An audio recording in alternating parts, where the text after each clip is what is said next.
Nous venons de voir comment, grâce aux différentes actions que nous avons créées, nous pouvons gérer le cas où les éléments arrivent dans de bonnes conditions. Grâce à ces deux actions, load user et load user success, nous pouvons afficher les éléments directement.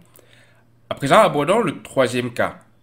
Autre chose qui peut arriver lorsque nous travaillons avec des applications, c'est le cas où une erreur arrive. Comment pouvoir gérer ce cas-là?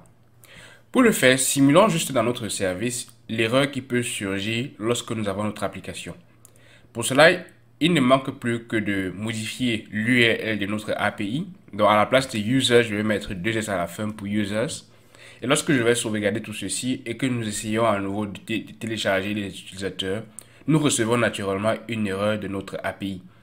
Et dans ce cas-là, comment faire pour pouvoir régler tout ceci? Souvenez-vous que nous avons, en plus de load user et load user success, créé dans notre liste d'actions autre chose qui nous permettait de gérer le cas où une erreur arrive. Dans notre state, ensuite avec les actions, nous allons voir que nous avons une autre action qui s'appelle load user failure. Il s'agit pour nous maintenant de pouvoir gérer notre erreur grâce à cette action-là. Pour pouvoir le faire, jetons un coup d'œil rapide encore à notre réducteur et ensuite regardons ce que nous avons à l'intérieur de notre root state. Nous avons inséré jusqu'à présent le app name, le user et la liste des utilisateurs. En plus de loaded, nous avons besoin d'autre chose, d'une autre propriété qui va pour nous sauvegarder l'erreur qui peut surgir à l'intérieur de notre application. Dans notre cas, nous allons le conserver de façon simple et prendre simplement une chaîne de caractères. Dans une application plus réelle, nous allons développer autre chose qui va prendre en compte les erreurs, les objets en entier, comme c'est ce que nous retournons depuis notre service web. Là, je vais inscrire simplement error et je vais mettre le type string. Forcément, une erreur, elle est optionnelle et elle ne surgit pas toujours. Donc, je peux décider de l'initialiser ou pas. Dans mon cas, je peux dire que je vais mettre l'erreur au départ à null simplement. Ça veut dire pour moi que désormais, lorsque je vais pouvoir recevoir l'action qui dispatche une erreur, il s'agira pour moi de transformer ce que je reçois pour pouvoir le rajouter à mon state. Donc, je vais rajouter une autre partie dans mon réducteur qui va pouvoir gérer ce cas-là. Et à la place de load user success, j'ai besoin d'appeler load users failure simplement. Donc là, dans ce cas, naturellement, je n'aurai plus d'utilisateurs et là, j'aurai une liste vide d'utilisateurs. Loaded va rester à true parce que oui, cela voudra signifier pour nous que notre loader ne va plus s'afficher et par contre, nous allons recevoir l'erreur à la place. Donc pour ça, il nous faut remplir donc l'erreur avec error. Et dans notre properties, il va nous falloir déterminer qu'est-ce que nous recevons comme erreur. Là, nous avons écrit que notre erreur peut être de type HTTP response ou alors de type error. Je peux rajouter autre chose ici pour que cela peut être simplement une chaîne de caractères. Donc, ce que nous aurons à faire, c'est simplement depuis props définir que nous prenons les props pour notre erreur. Vous voyez que là, je reçois une erreur. Pourquoi? Parce que dans mon root state, je reçois autre chose. C'est que j'ai prévu que cela va être de type string et là, je passe un type qui est composé de string, HTTP error et error. Pour pouvoir corriger tout ceci, je peux simplement copier le type que j'ai inséré dans mon action et je le remplace également dans ma fonction réductrice de façon initiale pour ne pas prendre en considération simplement les chaînes de caractères. Alors dans mon cas, cela voudrait dire que ça peut être une erreur qui vient d'une requête HTTP Angular, une erreur JavaScript ou TypeScript native ou alors ça peut être une erreur simplement sous forme de chaîne de caractères. Maintenant que nous avons pris ces deux choses en considération, là, j'ai inséré dans ma fonction réductrice mon élément qui va prendre en compte l'objet erreur. Je vais donc aller dans mon effect et pouvoir gérer le cas où je ne reçois pas quelque chose qui arrive dans de bonnes conditions, mais plutôt, si vous vous souvenez, avec RxJS, comment est-ce qu'on gère les cas où les erreurs surgissent? Ce n'est pas avec maps, mais c'est plutôt avec catch error. Catch error simplement va prendre en considération que nous recevons une erreur et cette erreur-là, nous pouvons simplement la retourner sous forme d'observable contenant notre action. Pourquoi? Parce que dans ce cas, map devait retourner pour nous un observable directement avec l'action à l'intérieur. Dans notre cas, avec catch error, nous avons besoin de retourner avec un opérateur et nous allons prendre dans ce cas off à l'intérieur duquel nous allons simplement envoyer notre action alert users failure. Notre action contient naturellement l'erreur que nous souhaitons renvoyer et dans ce cas, nous avons error simplement. Donc, cela suffit pour nous pour pouvoir gérer ce cas d'action, ce cas d'erreur là. D'abord, nous allons vérifier que tout est vraiment rajouté à notre store. Là, nous allons vérifier dans notre root store, nous avons errors qui est simplement null jusqu'à présent.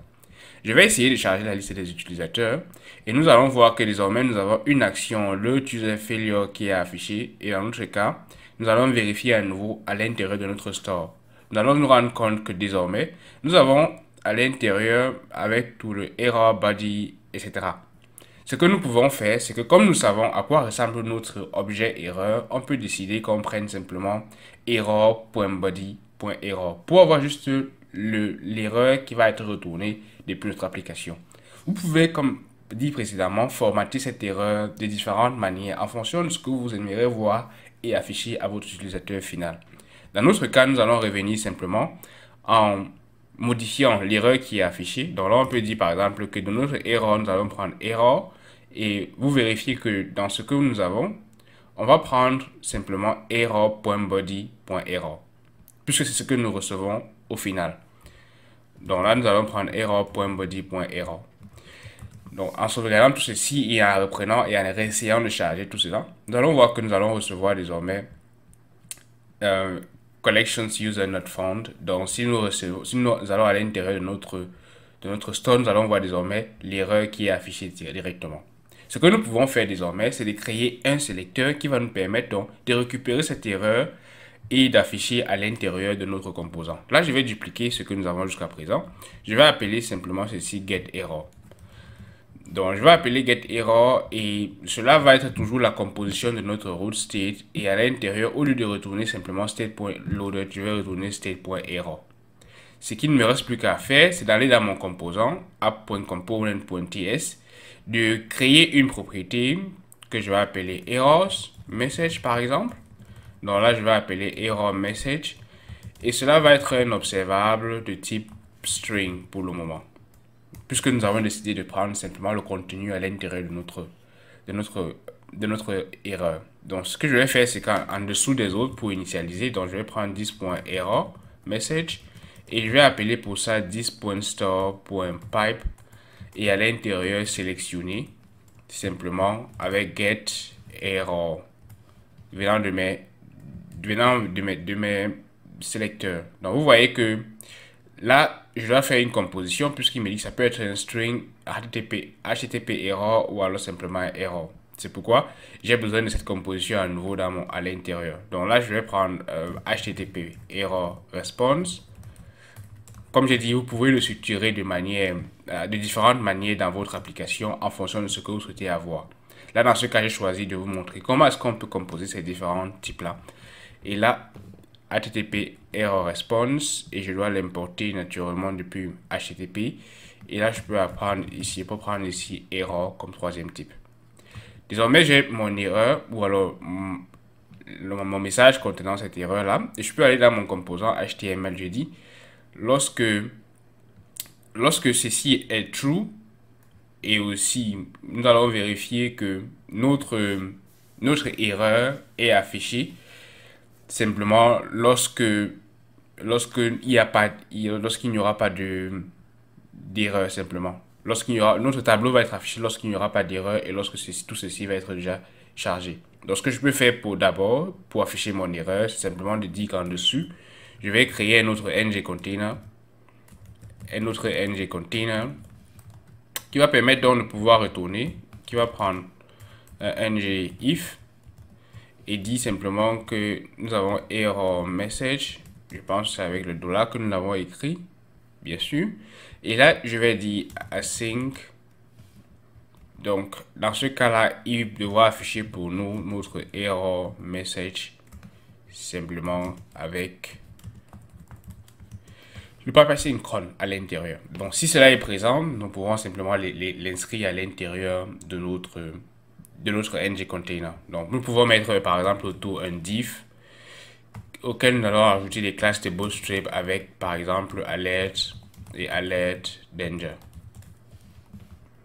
Donc, je vais déplacer tout ceci à l'intérieur et nous allons avoir désormais tout cela à l'intérieur de notre template. Ce que nous allons faire, c'est que lorsque nous allons charger, simplement nous allons voir collections users not found comme erreur qui va être affichée. Nous pouvons décider de composer par exemple les éléments que nous avons ici. Donc, si à jamais notre tableau il est affiché dans le cas où nous avons les erreurs, mais on peut décider aussi que si nous avons en plus des utilisateurs, alors dans ce cas, nous pouvons avoir notre tableau. Donc là, je peux rajouter ici et je vais dire par exemple que si nous avons ceci avec len, donc pour dire que si notre array contient des éléments, alors dans ce cas, il pourra afficher notre tableau.